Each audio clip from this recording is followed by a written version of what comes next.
This is not an ordinary portrait. It's called The Fortunate Slave, and it was painted in 1734 by the English painter William Hall.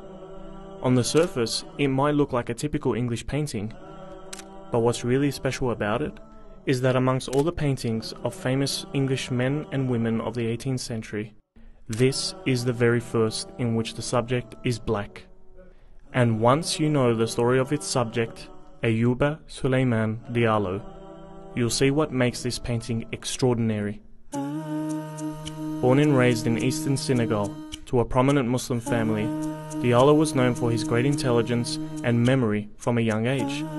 By the time he was 15, he had memorized the entire Quran and familiarized himself with the Maliki school of Islamic law.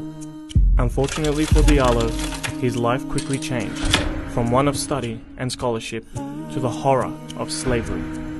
Senegal was a major victim of the transatlantic slave trade, and by the age of 30, he was captured, enslaved, and shipped to the United States. Despite the cruelty and abuse he faced, Diallo remained devoted to his Islamic rituals, going into nearby woods to pray 5 times a day. After a child humiliated him and threw dirt in his face during prayer, Diallo decided to flee the plantation only to be recaptured and imprisoned. Diallo decided to write a letter from prison to his father in Africa. This letter was intercepted by James Edward Oglethorpe, the director of the Royal African Company and the founder of the American colony of Georgia.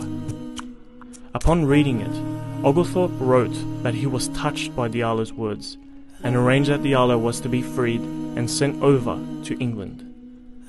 When Diallo arrived in 1733, he was greeted as a free man amongst the people of England. He made friends in the circles of the elite and would often debate with Christian priests and bishops. At a time known for its extreme racial prejudice, people were impressed with his intelligence, monotheistic beliefs, and piety. Diallo was approached by William Hall to paint his now famous portrait. What makes this portrait significant is not just the presence of a black man, it's the way he's depicted.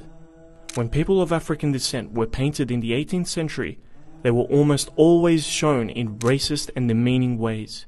Facial features were exaggerated unnaturally, and they were never the subject of the painting, usually being reduced to the background as scary and inhuman figures. This portrait was the first to depict an African Muslim ex-slave as not only human, but noble. His posture and frontal direction were chosen to make him more likable, and his expression is pleasant, rather than evil or disturbed. However, what really stands out is the red book hung around his neck. This book is one of 3 Qur'ans Diallo had written purely from memory during his imprisonment. In many ways, this portrait sums up his incredible story.